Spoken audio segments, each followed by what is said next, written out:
Dental card अब एक public listed company है। तो अपने आईपीओ के एक्सपीरियंस को थोड़ा बताइए। यार आईपीओ का तो बहुत अच्छा एक्सपीरियंस रहा है, thanks to SME IPO part जो कि गवर्नमेंट ने लॉन्च किया है। पहले सिर्फ मेन बोर्ड पे लिस्टिंग होती थी, एसएमई का कुछ ऐसा था नहीं, बट जब से ये आया है आई थिंक बहुत लोगों को फाइनेंशियल हेल्प मिली है, ग्रो करने के लिए एक विज़न मिला है।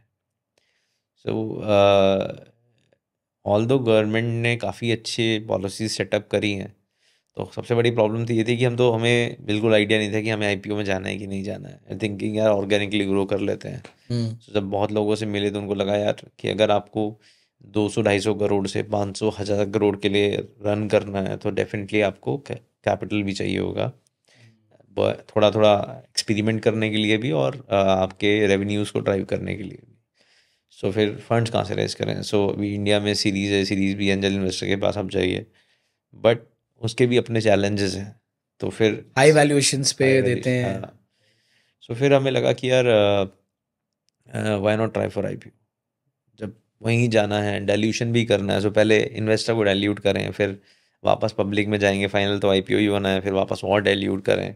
सो हमें पता है कि वी कैन डू इट, क्यों ना हम डायरेक्टली आईपीओ करें। सो ये एक विज़न था आईपीओ पे जाने का, डाइल्यूशन हमारा कम होगा, will have the maximum equity with अस।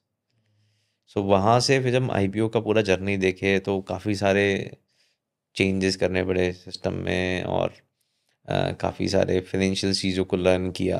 तो वहाँ से समझ में आया कि यार पोटेंशियल बहुत हाई है, क्योंकि जब आप अच्छे लोगों से कनेक्ट करते हो, इन्वेस्टर से कनेक्ट करते हो, तो वो लोग बहुत आपको एक अलग लेवल का नॉलेज प्रोवाइड करते हैं कि आपको ग्रो कैसे करना है, कंप्लाइंसेस क्या होते हैं, कैसे आपको कंपनी को रन करना चाहिए, राइट रिसोर्स क्या होते हैं, प्लानिंग क्या होती है, बिजनेस प्लानिंग को कैसे स्ट्रैटेजी उसकी राइट कर सकते हैं ताकि आप डेडलाइंस के अंदर काम कर पाओ।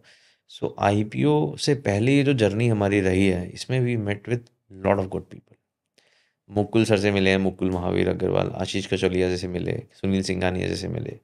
सो क्योंकि लाइक एक ट्रस्ट था, जब हम मिले तो लाइक उन्होंने हमें काफ़ी सारे क्वेश्चंस पूछे, पूरा बोर्ड बैठा हुआ था कि भाई क्या करोगे, कैसे करोगे, क्यों इन्वेस्टमेंट करें, ये करें वो करें। तो इतने सारे क्वेश्चन सुन के ना हमें भी क्लियरिटी मिली कि यार हम कैसे कर सकते हैं उस चीज़ को अचीव।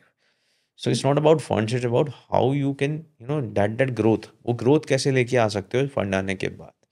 ये सारी चीज़ें जो है ना हमें आईपीओ से मिली, और जब आईपीओ हमने करा, फीलिंग तो बहुत ही अलग थी। पूरी फैमिली को लेके गए थे, एंड वो जो बेल एनएससी में जाके बजाते हैं उसका तो फीलिंग ही अलग है। मुझे लगता नहीं है ऐसी फीलिंग दोबारा कभी आ सकती है।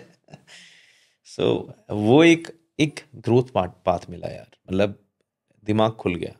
मतलब जो एक एक छोटे से कंपनी रन कर रहे थे जब, तो एक था ना कि यार यही कर सकते हैं। आईपीओ के बाद when you interact with big गज ना, तो आपको समझ में आता है यार, आप 200 करोड़ नहीं, आप 20,000 करोड़ कर सकते हो। 20,000 करोड़ नहीं, आप 2 लाख करोड़ कर सकते हो। This a company name Henry शीन, उनका 1 लाख करोड़ का टर्नओवर है। सो हमारा विजन तो वही है ना। तो इट्स ऑल अबाउट विजन, कि आप क्या सोच रहे हो, क्या अपने माइंड में मेकअप कर रहे हो।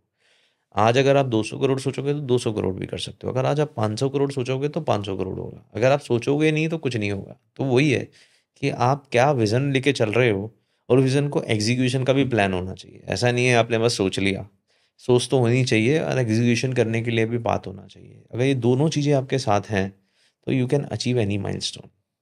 नहीं, आप करेक्ट बोल रहे हो, ये सोच होना ज़रूरी है। बहुत बार बहुत अच्छा प्रोडक्ट, बहुत अच्छी कंपनी हम्म, रन करते रहते हैं एज अ स्टार्टअप, हम्म, बहुत साल हो जाते हैं। हम्म, दे गेट इनटू ट्रैप कि हम वही उसी लेवल पे वो स्टैग्नेंट हो जाता है ग्रोथ, राइट? और कहीं ना कहीं वो डेड एंड आ जाता है अगर आप सोच बड़ा नहीं रखोगे। हम्म, अगर बड़ा प्रॉफिट नहीं प्लान कर रहे हो, बड़ा हम्म, कंपनी विजन नहीं है, हम्म। तो वो आपको ज़्यादा हिंडर करता है, ज़्यादा क्योंकि हिंटर करता है, क्योंकि yes। आप सोच छोटी है तो उसमें आप अचीव कर जाओगे, हम्म। लेकिन उसके बाद क्या? उसके बाद क्या? आज तो शेयर्स की क्या वैल्यू है आज के टाइम में, मतलब? आज 700 के आसपास हमारा शेयर हिट किया है, ऊपर नीचे होता रहता है, हम्म। 50 प्लस 50 माइनस।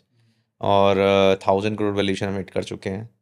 एफ आई ने हमें इन्वेस्ट किया है हम पे, 85 करोड़ हमने रिसेंटली रेज किए हैं मार्केट से। और investors like Malabar and White Oak, they are foreign institutional investors, उन्होंने हमें इन्वेस्ट किया है। सो वो लोग 7 से 10 साल के विजन पे इन्वेस्ट करते हैं। आपने कितना पैसा बनाया? हमने अभी नहीं बनाया, हमारा तो लाइक कंपनी के जो वैल्यूएशन है, आपका कितना परसेंट स्टेक है? 26% स्टेक है मेरा, ठीक है, आपके को फाउंडर और सीईओ के कितने परसेंट स्टेक है? उनका 38% के आसपास, और बाकी इन्वेस्टर्स का है? बाकी इन्वेस्टर्स का है, कुछ और भी शेयर होल्डर्स हैं जिनका स्मॉल स्टेक है कंपनी में, बाकी सबको ई सॉप्स दिया हुआ है हमने।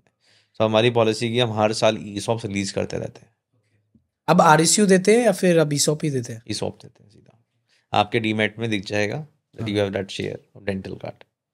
आपके 26% का क्या वैल्यूएशन है आज? अभी तो 250 करोड़ के आसपास पहुंच गया। क्या बात है, congratulations for thank that. You, thank you. आखिर में वो इतने एफर्ट्स और इतने मेहनत जब वो फ्रूशन पे आते हैं तो उसका अलग वैल्यू, अलग मजा होता है। बाकी आप आगे जो है इसको कहाँ तक लेके जाना चाहते हैं 1000 करोड़ से? 1000 करोड़ से स्कोप तो देखो अनलिमिटेड है। मुझे लगता है कि हम 1 लाख करोड़ की कंपनी बना सकते हैं। 20,000 करोड़ का तो क्या बोलते हैं इंडिया में मार्केट है, तो वो ग्रो भी हो रहा है 12% ईयर ऑन ईयर से।